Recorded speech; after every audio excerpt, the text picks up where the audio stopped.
Hey guys, it's Video James. Yes, you read the title correctly. I have 3 stars on every weapon in this game. It took me about 2 years to complete, and it practically became a lifestyle doing this challenge. I made my IGN Mr. 3-star after I achieved this. And now, before you rush to the comments and type, well James, I know someone who's 4-starring all of them, well, do they have every weapon 3-starred? I didn't think so. Regardless, I'm in the process of 4-starring them too. I currently have 57 out of 153 weapons 4-starred. I wanted to make this video talking about when and why I started this challenge, and what kept me motivated to keep going, even when playing weapons I hated. This will be both a storytime and informative video, so if you enjoy content like this and want to see more, please leave a like and comment what you want to see next. This was an idea that actually started back in 2019 when I began playing Splatoon 2. I saw where there was these red stamps you could get on a weapon for total ink turfed, and I thought this was a really cool feature and wanted to challenge myself to get at least a red stamp on every weapon, which is at 100,000 turf points per weapon. However, there's a problem. These points could be manipulated through private battles, and I felt like my effort to get these stamps wouldn't really be much of a challenge because of how easily it could be cheated. I ended up only getting a little over half the weapons to a red stamp in Splatoon 2 because of that. I figured it wasn't anything to boast about anymore, because if it could be so easily cheated, it's not really impressive anymore. Then Splatoon 3 came along, and I noticed the new feature was freshness. I didn't know what it did or what it was when it came out, but I was excited anyway.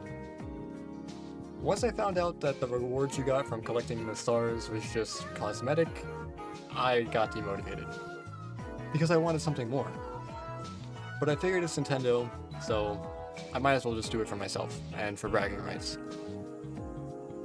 I remember when I was about a 2-star all the weapons, Nintendo thought they were funny and decided to drop the 1-star requirement from 10k points to 5k.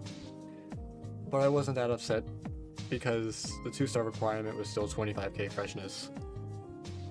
But this got me thinking as to what counted towards freshness on the weapons and how you got the points. To give a quick rundown on how it works, you're only awarded freshness points on a weapon via online battles against other players. So Turf War, Anarchy, Series are Open, X-Rank, and Challenges are the only way you can gain weapon freshness. The max amount of points you can get from an Anarchy battle is 2,500, or a KO. And for Turf, it's 1,400. You get 600 points for a win bonus, 500 if you paint 500 points, and 300 for the 100 points per minute in battle. Though Turf is more forgiving if you lose, you'll still get a minimum of 300 points no matter what, even if you paint nothing. Whereas in Anarchy, you could get like pretty close to no points, but that's unlikely unless you actually just get stomped by the other team. So the more consistent way to do this challenge is to play Turf every day. But if you're confident in the weapon that you're playing and know you can win with it, Anarchy modes can save you some time. What I do is I tend to play weapons I'm not good with in Turf, and weapons I'm better with in Anarchy. And once I found out that private battles don't count towards a weapon's freshness, and you also can't use XP tickets to boost points from a win, my motivation spiked. Because finally, it's a challenge that can't be cheated. You can't do anything extra to get more points. You just have to play consistently. So, there it was. Off to begin getting 1-star on every weapon. The Sheldon license. At the time, Splatoon 3 only had 143 weapons. This is definitely foreshadowing. Once I completed that, I began trying to get 2 stars, the regular sticker of the weapon. This took much longer, around 7 to 8 months. But I felt ready for more. Then I began to try and 3-star the weapons, getting the holographic stickers. And now this is where things start to take a turn for the worse. See, throughout my 3-star journey, Nintendo would announce many major updates to the game. One of them causing a major setback, and the other one just to make my achievements seem that much smaller. You see, I like to get these stars on these weapons in chronological order, from the shooter class down to the Splatoonus. And I was on the Brella's class when Nintendo announced that third kits would be coming to Splatoon 3. And there I was with my jaw on the floor. I knew exactly what that meant for me. I'm gonna have to spend the next 2 to 3 months grinding stars on these new weapons. So the total weapon count now would go from 143 to 173. And here I am thinking I'm close to being done with the 3-star challenge, and now Nintendo gives me 30 new kits to 3-star. So, I went back to shooters, and then rollers, chargers, sloshers, all the way back to the Umbrella class, to finally pick back up where I left off. The other update was the announcement of a total of 10 stars for each weapon. The max used to be 5 stars at 1,160,000 freshness, and now it's 10 stars at 6 million freshness. 3 out of 5 stars seems pretty cool, but 3 out of 10 just makes it seem like the time I put into this is less than people should give it credit for. Nintendo really looked at the completionists and said, yeah, you're not winning today. It's a shame though, because while it doesn't take a long time to get 4 stars on these weapons, around 9 to 10 hours of straight gameplay, that's if you have it already 3-starred. When you multiply that by 173, you're looking around another 1.7k hours of gameplay, the equivalent of playing the game for 72 days straight with no breaks. Now, if you don't have a school or work life, this is no struggle, but for the average person, this is an insane amount of time to sink into a game like this. For myself, I really wanted to eventually 5-star every weapon, but I believe to do that, you would have had to have been playing this game since launch, with this being the only goal in mind. I'm sure there's someone out there who's already done this, as I've seen people get Splatfest Ruler plus a 99 before, but I really wanted this to be a feasible challenge to complete, and it's been hard to come to terms with the fact that it probably won't be. It's been 8 months since I've 3-starred every weapon, and since then I've only 4-starred about 60 weapons within that time. Obviously, I could have done more if I played the game for about 3 to 4 hours every day, but my college schedule can get really busy and leave me with not a lot of time to play this game, sometimes going weeks or even months without playing.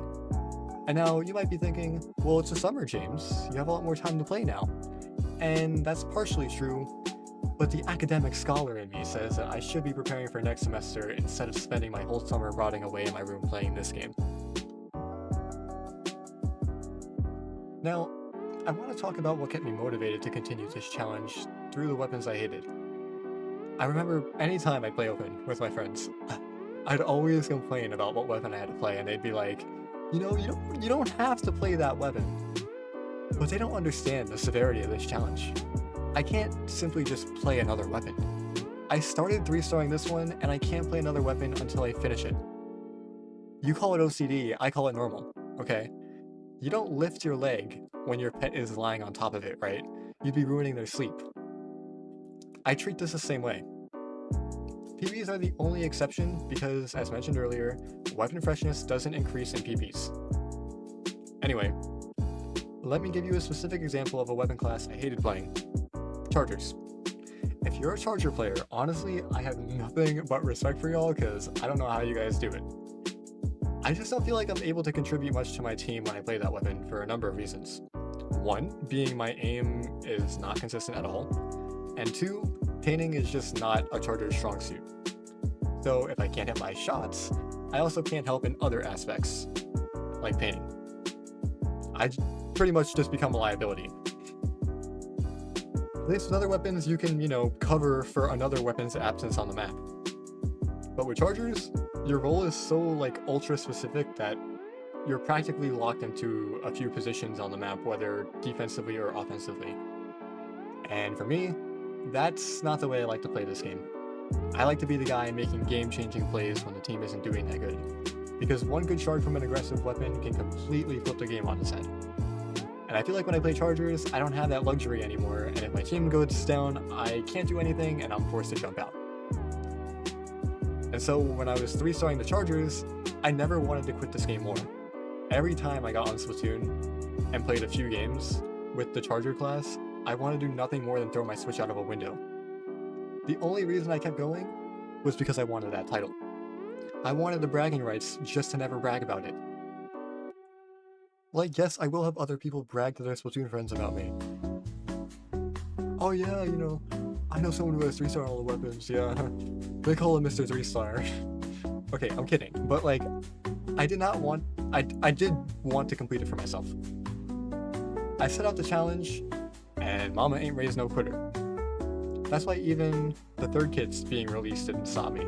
The second those weapons dropped, I 3-starred all of them and put the holographic stickers of all the new weapons on my locker. Also, you'll never guess which weapon class I'm in the process of 4-starring right now.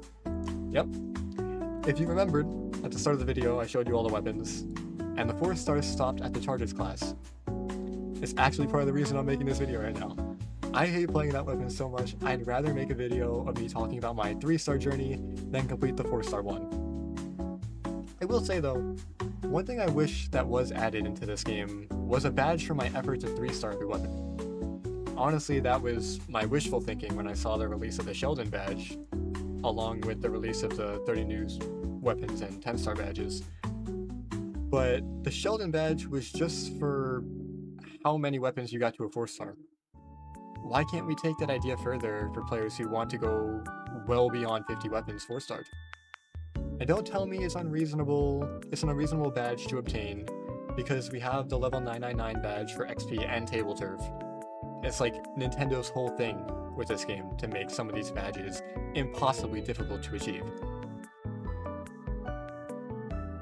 But why learn how to play all these weapons anyway? I don't like playing Tri-Stringer, I don't like playing rollers, I can't wrap my head around umbrellas. Well, dearest viewer, let me answer why. I believe playing every weapon in this game is, like, essential to becoming a better player. Sure, you can know where weapons like to position and work around that, but that's all surface level stuff. Once you actually play the weapon for yourself, you'll pick up on more subtle details about it and find out what sets that particular weapon apart from others in its class. Some examples being like the Squeezer's tap shots versus its held fire, the Gootuber's second charge giving it the ability to pierce through targets, though the first one is still a kill, and its longer held charge, up to like 5 seconds I believe. Ballpoint short range versus its long range shots, getting used to its fire rate in the short range and long range distance and its tracking. Nautilus's ability to hold charge and ink. What else? Dewy Squelchers being able to move while they're dodge rolling. S-Blast's standing fire versus its jump shot. Brella's deploy and recovery times. And, there's all that. But once you play around with these weapons and you find out their strengths and weaknesses, fighting against them will become a lot easier no matter what weapon you pick. The best example I can give of this is a Charger player trying to use brushes. They may find it easier to play against other Chargers as a brush because they know how other Chargers want to position and play, but they may find it more difficult to encounter weapons like shooters and rollers. Specific 1v1 matchups can be easy if the fight is truly isolated, but 9 times out of 10, if you're fighting a team that knows what they're doing, you're not going to find one player by themselves. So you need to find gaps and openings. Sometimes distracting the enemy team from the objective is enough to help your team.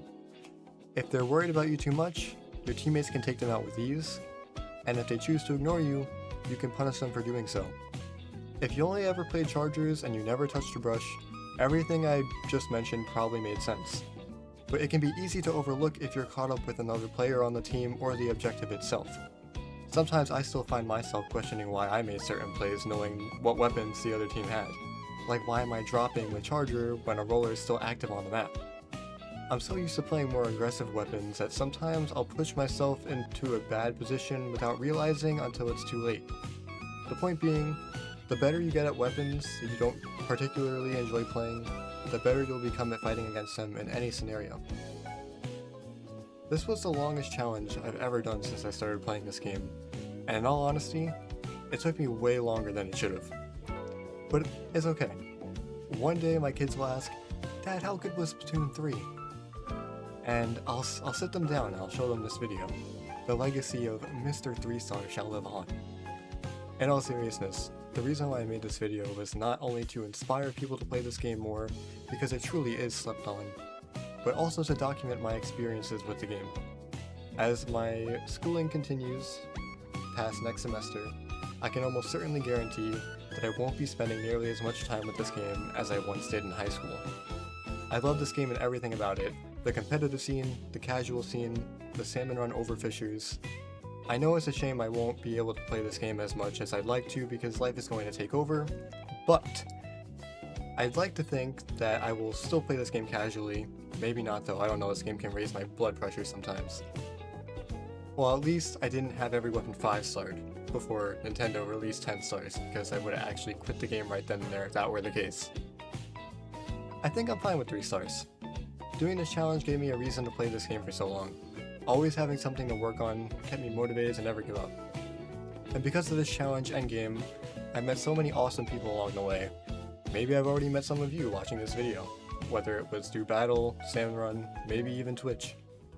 And with that being said, if you enjoyed this video, please leave a like and subscribe for more content like this. Thank you all so much for watching, and I will see you all next time. Bye!